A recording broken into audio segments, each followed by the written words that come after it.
Todos nós, amém? Nós estamos ainda no início do ano e a palavra do Senhor diz para esquecermos das coisas que para trás ficam e avançar para as que estão diante de nós. É importante que você comece a pontuar as coisas que para trás ficam. É necessário que você identifique essas coisas, coisas que não há como recuperar e que muitas vezes perdemos tempo nutrindo no nosso coração uma esperança de coisas que já passaram, que não há como recuperar. E quando a gente fica preso a estas coisas, não conseguimos perceber as que estão diante de nós, aquilo que Deus já preparou para nós. Paulo dizia: quanto a mim, não julgo que haja alcançado, esquecendo-me das coisas que para trás ficam. Em outras palavras, coisas que não há mais possibilidade de restauração, reconstrução, que não há como recuperar, amém? E avanço para as que estão diante de mim. Só é possível perceber as coisas que estão diante de ti quando você se desprende das coisas que atrás ficam. Ele disse: prossigo para o alvo, pelo prêmio da soberana vocação. Prossiga para o alvo.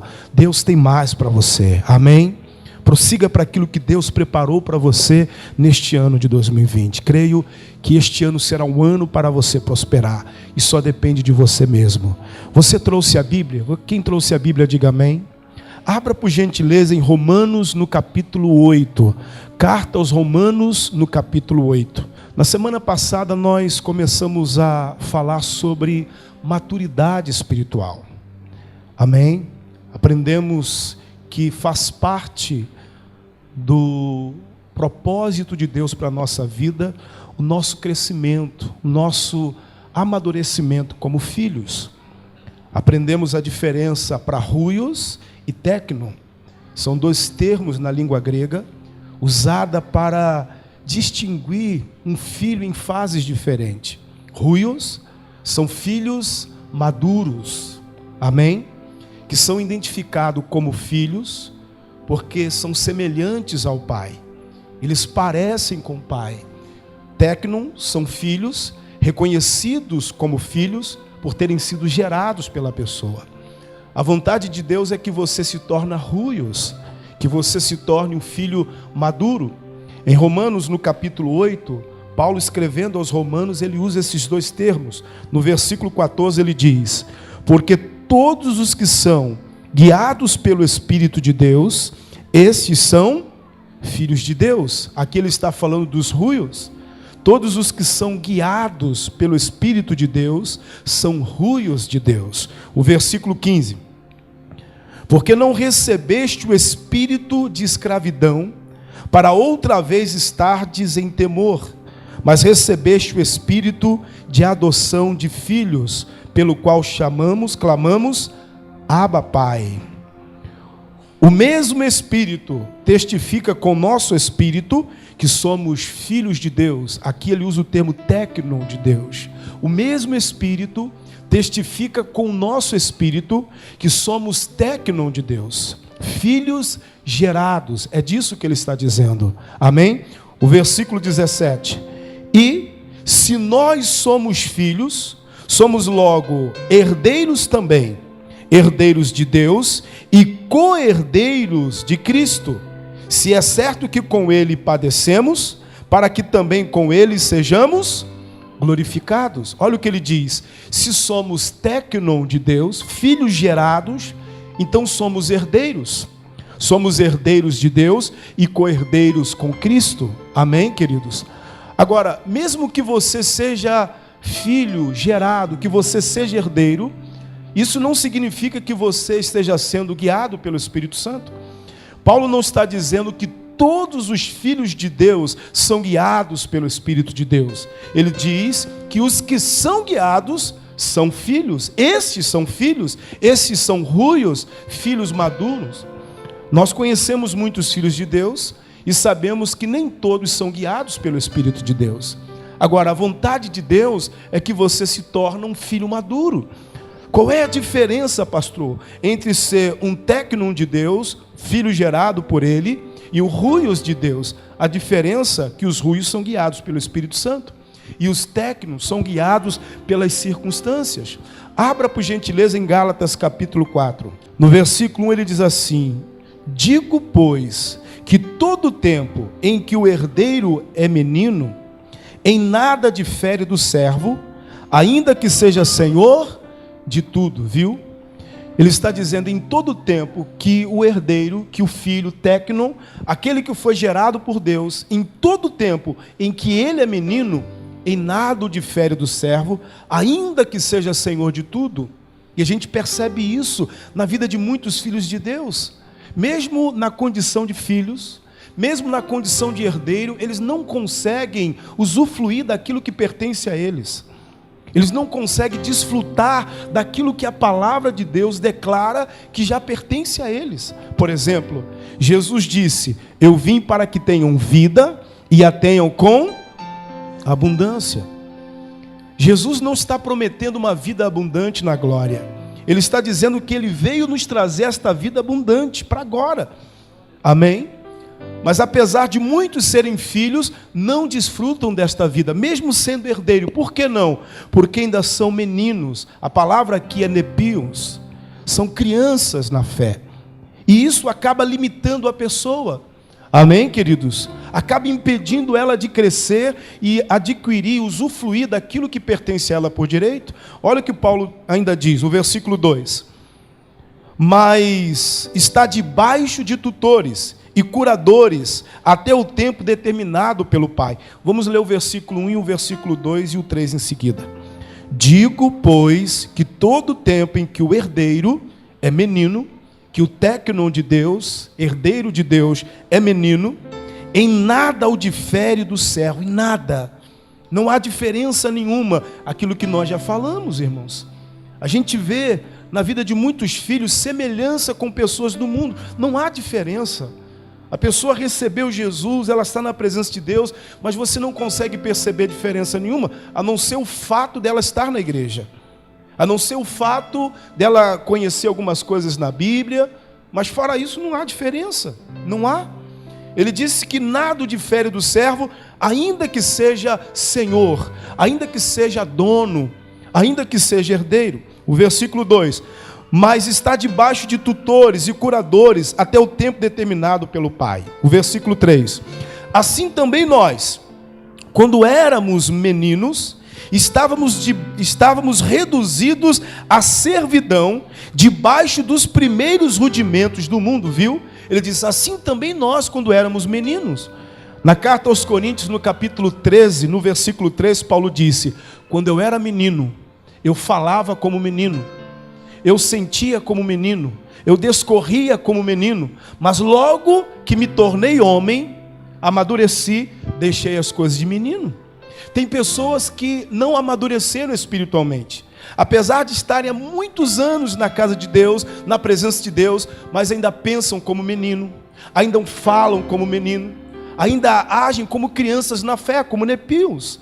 E é isso que impede estas pessoas de usufruírem daquilo que pertence a elas como filhos de Deus. Amém, queridos? Olha o que ele está dizendo.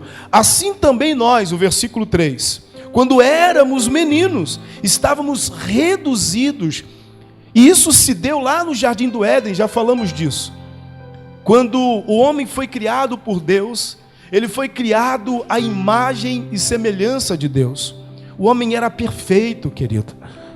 O homem tinha uma habilidade, uma capacidade, algo fora do normal. Como já comentei aqui, eu acredito que Adão ele tinha a sabedoria que Salomão recebeu de Deus.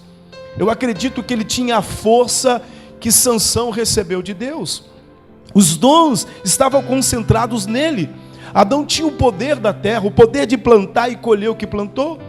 Deus deu a ele a autoridade na terra. Deus disse, façamos o homem conforme a nossa imagem e semelhança, e domine sobre os peixes do mar, sobre as aves dos céus. Ele recebeu autoridade para isso, irmãos. Amém, pessoal? Amém ou não? Ali o homem realmente estava operando em outro reino. Adão conseguia ouvir a voz de Deus, como você consegue ouvir a minha voz agora.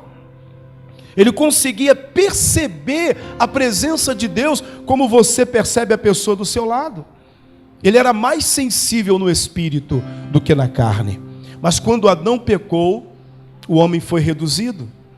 Agora o homem está limitado com os seus 5 sentidos. Ele só pode perceber aquilo que é ditado pelos seus 5 sentidos. Enquanto não entra no campo dos seus 5 sentidos, ele não percebe. A gente sabe, já falamos disso aqui, que aquilo que os olhos naturais veem não é tudo que existe. Existe algo ainda além. Aquilo que os ouvidos naturais ouvem ainda não é tudo que você pode ouvir, queridos. Mas alguns são limitados justamente por causa do pecado original. O homem foi reduzido, querido. Ele tinha uma habilidade, uma capacidade fora do comum, mas ele perde isso quando ele peca. Ele perde a semelhança que ele tinha de Deus, já falamos disso. Como Satanás sabia que se ele usasse a serpente para falar com Adão, como ele sabia que Adão e Eva entenderiam a serpente? Como ele sabia? Já falamos disso. Como ele poderia saber que Eva não iria se assustar com a serpente? Como? O homem ele tinha uma capacidade fora do comum. Ele conseguia de fato compreender coisas que hoje, por conta do pecado original, ele não consegue compreender mais. Ele não consegue perceber. Já falamos disso. Se você chegar na casa de uma pessoa e ouvir um papagaio falar, é normal. Agora, se você ouvir o gato da pessoa falar, você vai correr. Vai ou não vai? Eva ouviu a serpente falar e aquilo não assustou. Por que não? Porque era comum para eles. Eles conseguiam compreender os animais. Porque eles estavam operando em outro reino. Eles estavam em outro nível espiritual. E é esse nível que Deus deseja que eu e você venhamos chegar, ao nível espiritual. Abra em Efésios, por gentileza. Para isso, irmãos, Paulo diz, escrevendo à igreja de Éfeso, um pouquinho depois de Gálatas, o capítulo 4, o versículo 11, ele diz assim: e ele mesmo deu uns para apóstolos, outros para pastores, e outros para evangelistas, e outros para pastores e doutores, querendo o aperfeiçoamento dos santos para a obra do ministério, para a edificação do corpo de Cristo. 13. Até que todos cheguemos à unidade da fé e ao conhecimento do Filho de Deus, a varão perfeito, à medida da estatura completa de Cristo, para que não sejamos mais meninos inconstantes, levados em roda por todo o vento de doutrina, pelo engano dos homens que com astúcia enganam fraudulosamente. Antes, seguindo a verdade em amor, cresçamos em tudo naquele que é a cabeça, Cristo, do qual todo o corpo, bem ajustado e ligado pelo auxílio de todas as juntas, segundo a justa operação de cada parte, faz o aumento do corpo para a edificação em amor, viu?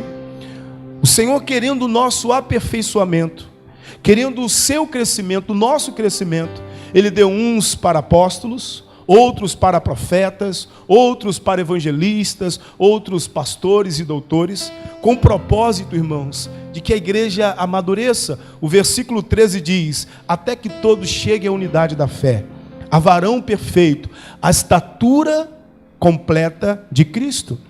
Ele quer que você chegue ao mesmo nível de comunhão, de intimidade que Jesus tinha com Ele. O mesmo nível de maturidade que Jesus tinha. De não se perturbar com tempestade. Jesus não ficava preocupado com tempestade. Ele não era movido por aquilo que os olhos viam. Jesus não ficava preocupado com amanhã. Amém, irmãos? Amém ou não, pessoal? E é isso que Deus quer, amados. É isso que Ele deseja.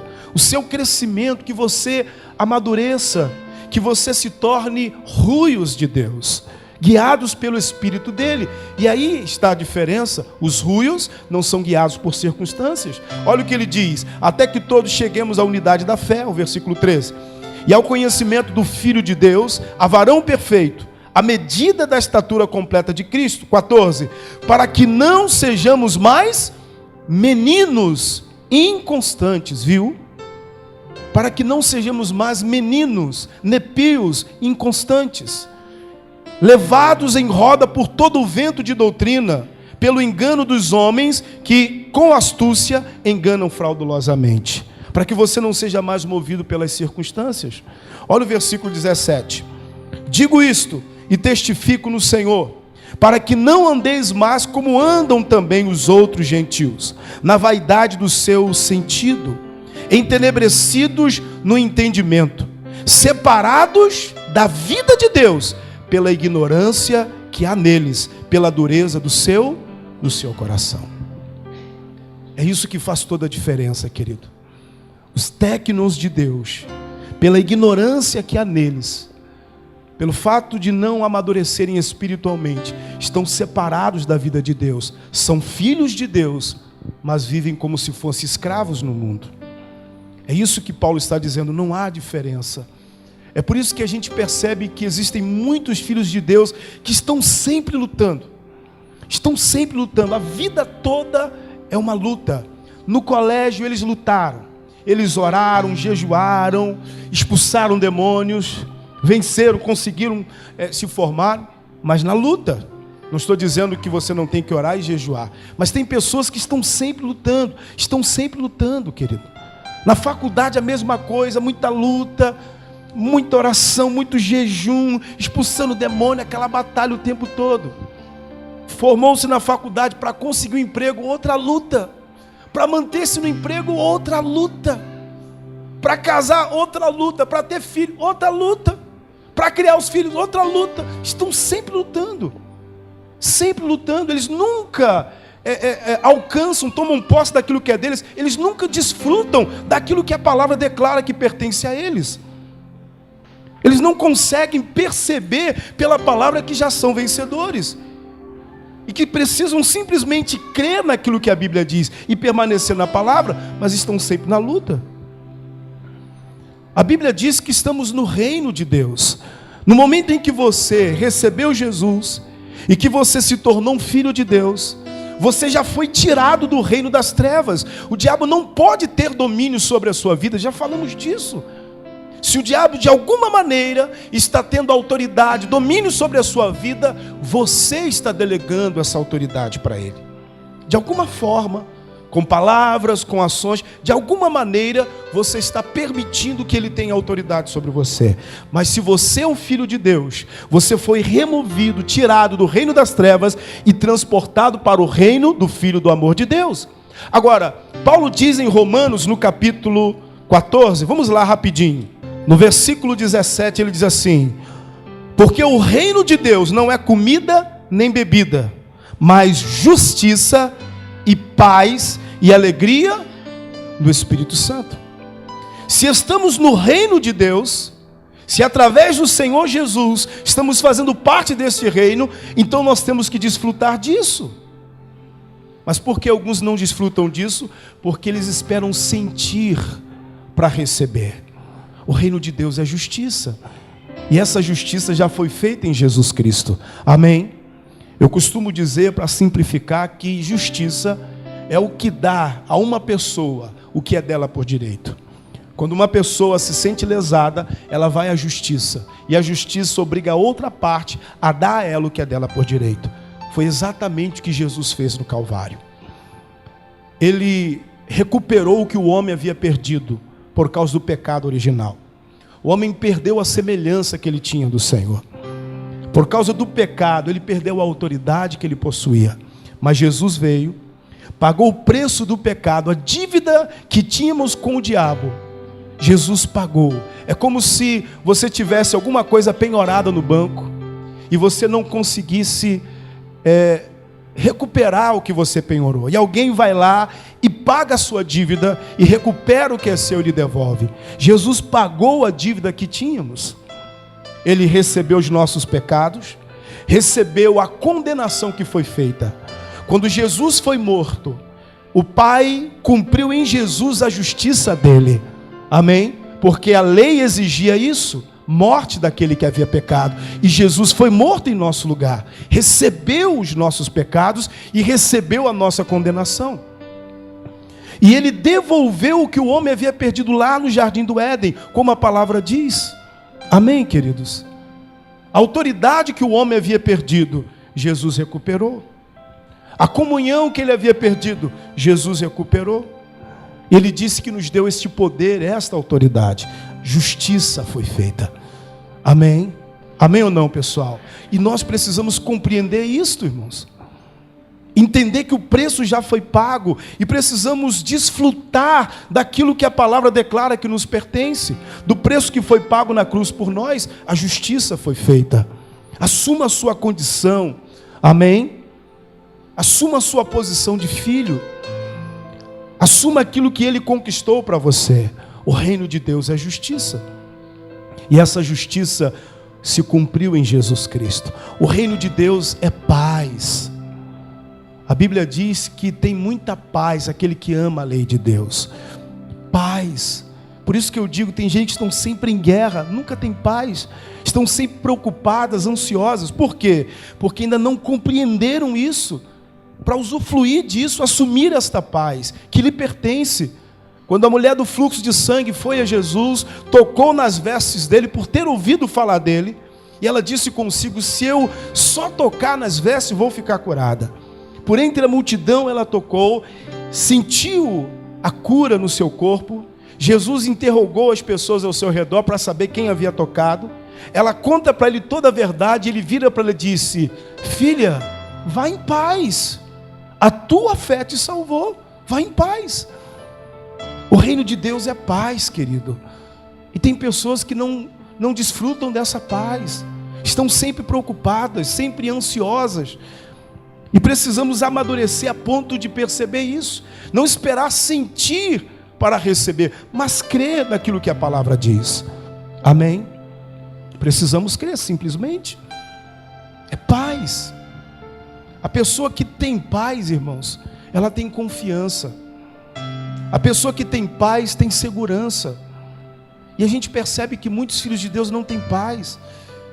É um filho de Deus. Irmãos, não existe ninguém maior do que Deus. Não há. Não há ninguém maior do que o seu Pai. Não há. E por que você está preocupado? Jesus disse: por que você anda ansioso? Por que você fica preocupado? Olha as aves dos céus, o lírio do campo, eles não plantam, não semeiam, e o Pai cuida deles. Não vai cuidar de você que tem muito mais valor? Mas por que alguns não desfrutam desse cuidado? Porque não tem paz, irmãos. São apenas meninos inconstantes. Falam como menino, pensam como menino. São movidos por circunstâncias. Eles esperam sentir para crer. Eles esperam perceber, chegar no campo dos sentidos para aí então passar a crer. E não é assim que funciona.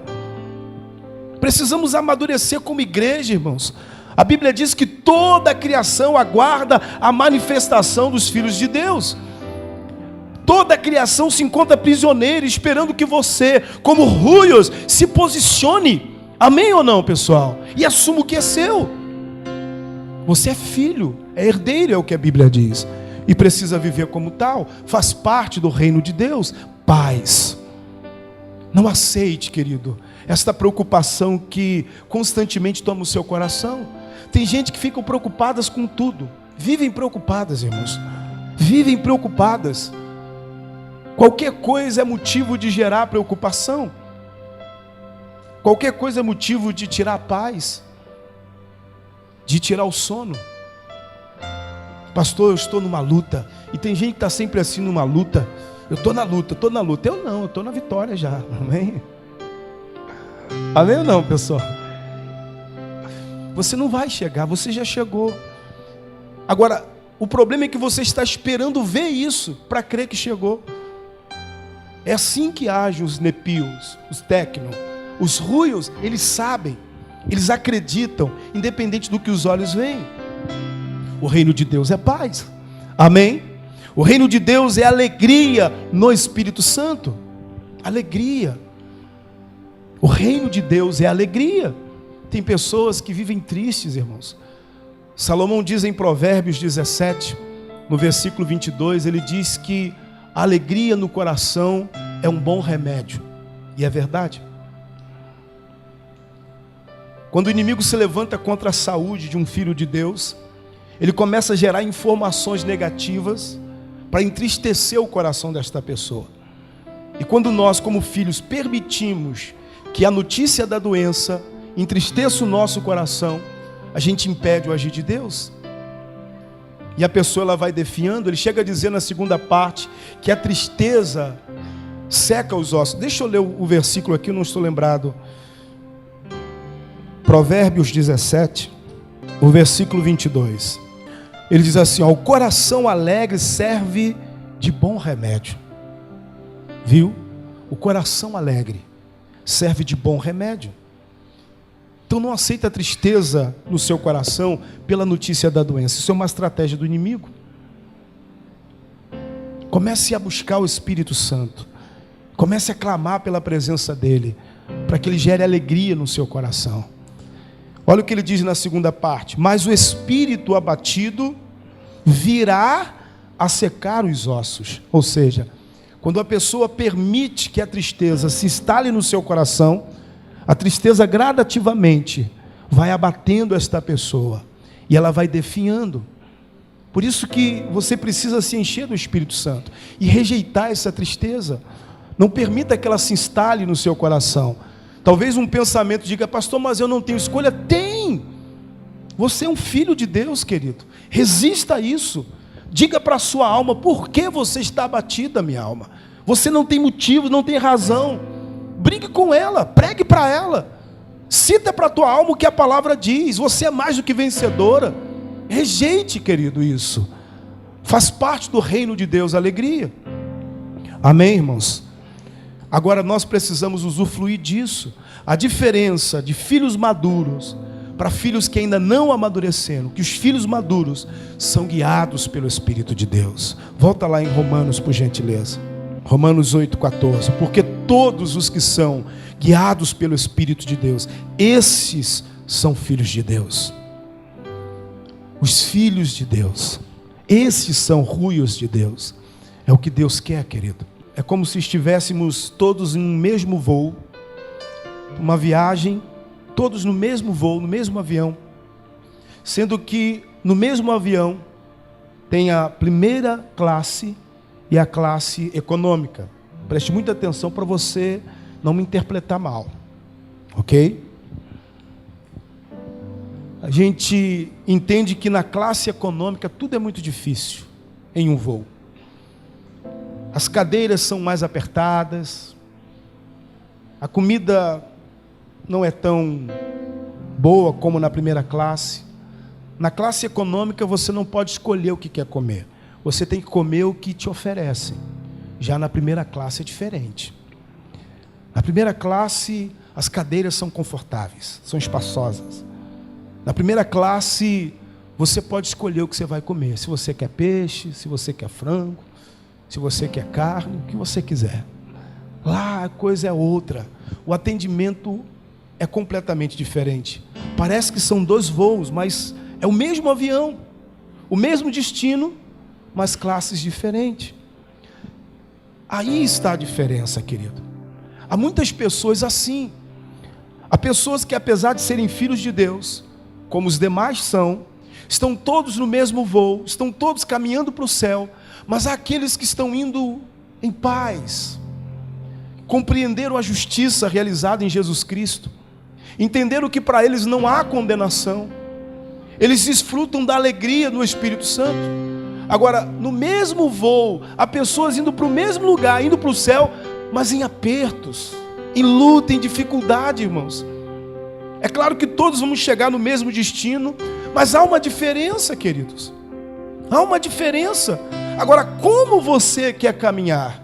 Como você quer chegar lá? Essa é a questão. O que vai fazer a diferença é a compreensão que você vai ter da palavra.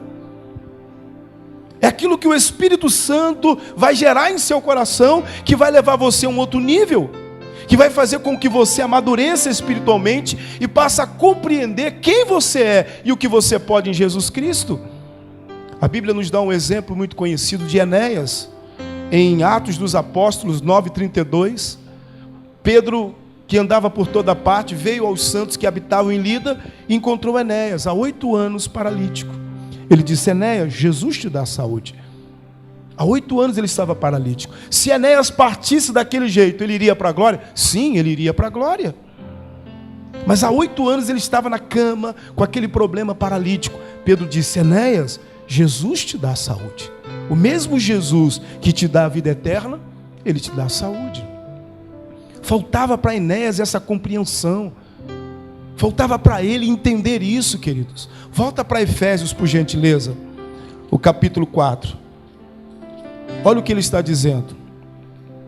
No versículo 17. E digo isto e testifico no Senhor, para que não andeis mais como andam também os outros gentios, na vaidade do seu sentido, entenebrecidos no entendimento. Viu? Ele diz: entenebrecidos no entendimento, separados da vida de Deus, pela ignorância que há neles. O que está separando esta pessoa da vida de Deus? A ignorância que há nele. A falta de entendimento, de conhecimento que há nele. E em todo tempo que este filho, este técnico de Deus, for menino, espiritualmente falando, for ignorante, espiritualmente falando, ele vai estar separado da vida de Deus. Desculpe o exemplo que eu estou usando, não tem outro. Ele vai continuar, irmãos, na classe econômica. Entenda para o lado espiritual, querido. Ele vai viver a vida dele toda em apertos. E ele vai até estranhar quando houver uma melhora. E quando ele perceber um filho de Deus de outra maneira, ele vai estranhar também. Porque tem gente assim que acredita que servir a Deus é algo muito difícil, é algo muito pesado, é muito complicado. Não, é muita luta, meu irmão. Não é fácil não. Querido, para com isso. Aonde você leu isso na Bíblia? Jesus disse: aprendam de mim, sou manso e humilde de coração, e você vai encontrar descanso para a alma. Tem gente que nunca descansa, irmão, nunca descansa. Está sempre em luta, sempre em luta. Ele diz para tomarmos o fardo dele, que é suave e leve. O fardo dele é leve, irmãos. Mas tem gente que insiste em transportar um fardo pesado. É muito difícil. Não é, querido. Está lhe faltando isto. Você está separado da vida que Deus tem para você pela ignorância que é em você. Agora, pastor, como eu consigo mudar isso? Como eu consigo amadurecer? Como eu consigo ser levado a um outro nível de compreensão, de entendimento? Como isso é possível? Pelo Espírito de Deus, querido. Ele é o seu professor, Ele é o seu ajudador, Ele é o seu consolador, Ele é o seu guia. O Espírito Santo foi enviado para conduzir você. Jesus disse que Ele nos ensinaria de coisas que Jesus não falou. Ele nos mostraria coisas que Jesus não nos mostrou. Jesus disse que quando o Espírito Santo viesse sobre nós, Ele nos daria poder para sermos testemunhas dEle. Por isso que precisamos colocar, irmãos, o Espírito Santo como prioridade da nossa vida. Se você ainda não é batizado com o Espírito Santo, querido, você não deveria buscar outra coisa a não ser o batismo com o Espírito Santo. Pastor, mas eu preciso de cura. Eu preciso de cura para o meu corpo. Busque o Espírito Santo primeiro. Porque o Espírito Santo vai vivificar o seu corpo mortal. Amém? Pastor, eu preciso de prosperidade financeira. Busque o Espírito Santo primeiro. Porque Ele vai conduzir você mansamente por águas tranquilas, por pastos verdejantes. Você tem que colocar o Espírito Santo como prioridade. Amém ou não, pessoal? E buscar, até encontrar, querido. Se dispor a fazer isso, até que Ele venha e enche a sua vida. Amém ou não? Jesus disse: aquele que pede, recebe. Mas o que busca é que encontra. O que bate é que a porta se abre. Às vezes nós até pedimos: Espírito Santo, vem sobre mim. E acabou. E não buscamos. Não perseveramos nesta busca. É Ele que vai levar você a um outro nível. É Ele que vai fazer você compreender coisas que você não compreendia. É Ele que vai fazer você perceber o reino espiritual. Amém, gente? Amém ou não, pessoal? É o Espírito Santo. Quem você acha que revelou a Eliseu os planos do rei da Síria? Foi ele. Foi o Espírito de Deus. E interessante que o Espírito do Senhor veio sobre Eliseu, mas não veio sem medida como está disponível para você. O Eliseu tinha do Espírito de Deus, mas ele não tinha na mesma medida que você tem. O Espírito Santo estava sobre ele, como estava sobre Davi, sobre Sansão, sobre Salomão. Aqueles que foram ungidos, escolhidos pelo Senhor e ungidos, receberam do Espírito do Senhor. Agora, hoje o Espírito Santo, ele pode e ele quer habitar dentro de você. Amém ou não, pessoal? E levar você a este outro nível. Como ele revelou a Eliseu os planos do rei da Síria, ele quer fazer o mesmo com você. Ele quer conduzir você para que você não caia nas ciladas do inimigo. Não se engane, querido. Nós já profetizamos que 2020 é um ano para prosperar. Diga amém. Agora, não pense você que o diabo vai cruzar os braços e vai ficar olhando para você. Não. Ele vai tentar criar ciladas ao seu redor para tirar você desse caminho. Ele vai tentar induzir você por um caminho que não é o caminho do Senhor. Ele vai trazer coisas que aparentemente vão levar você à prosperidade, mas que podem levar você ao fracasso. Salomão diz que há caminho que ao homem parece direito, mas o fim são caminhos de morte. São ciladas preparadas pelo inimigo, que são atraentes. Mas como, pastor, discernir? Como distinguir o caminho de Deus para o caminho que o inimigo vai colocar na minha frente? Como fazer isso? Por si só não é possível, querido. Só pelo Espírito de Deus. É Ele quem nos revela. É Ele quem nos faz entender. É Ele que nos leva a este novo nível. Amém, gente? Por isso que Paulo está dizendo aqui, em Efésios 4, ele deu uns para apóstolos, outros pastores, doutores, querendo o seu crescimento. Porque muitos de nós, apesar de filhos, estamos separados da vida de Deus, pela ignorância que há em nós. Não tem a ver com a vontade de Deus. E o pior é isso, é que quando separados da vida de Deus, nós acreditamos que estamos separados pela vontade de Deus. E isso não é verdade. Estamos separados da vida que Deus tem para nós por conta da ignorância que há em nós. É a falta de conhecimento. É o fato de você não compreender o que a Bíblia diz. Agora, é simples. Basta você buscar o Espírito de Deus. Volta para Romanos, querido. Porque todos os que são guiados pelo Espírito de Deus, estes são filhos de Deus. O Espírito Santo quer guiar você. Amém? E por que ele não guia, pastor? Porque infelizmente você ainda é um técnico de Deus. Nepios. Você só percebe aquilo que chega no campo dos seus sentidos. Como o servo do Eliseu, que viu que o local estava cercado, ficou desesperado. Ficou com medo. Eliseu disse: não tenha medo, porque mais são os que estão conosco do que os que estão com eles. O Espírito Santo quer guiar você, mas infelizmente as circunstâncias influenciam mais a sua fé do que o Espírito Santo. As circunstâncias conseguem mover mais você do que o Espírito Santo. Alguns até começam movidos por ele, mas quando se deparam com as circunstâncias, acabam retrocedendo. Lembra de Pedro? Que ele desce do barco, começa a andar sobre as águas, e quando andando sobre as águas, a Bíblia diz que ele, sentindo o vento forte, ele teve medo. Ele sentiu o vento forte. O interessante é que quando ele desce do barco, já estava ventando. Quando ele desce do barco, as ondas já eram gigantes. Mas ele só percebe isso no meio do caminho. Enquanto ele estava fixado em Jesus, ele estava sendo movido pelo Espírito de Deus. Mas quando ele permite o medo tomar o seu coração, por conta daquilo que ele sentiu, ele começou a afundar. Tem muita gente assim, até começa bem, começa a dar o passo, movido pelo Espírito Santo. Quando está prestes a chegar, o inimigo se levanta com uma situação, e ele permite aquilo que está vendo, aquilo que ele está sentindo, mover o coração dele. Ele se abate e retrocede. Priorize a presença do Espírito Santo, querido. Busque. E busque com toda a sua força. O Espírito Santo vai habilitar você. Ele vai capacitar você. Ele vai levar você a um outro nível mais alto. Ele é o nosso tutor, o nosso curador. Amém? É Ele que vai nos levar à maturidade espiritual.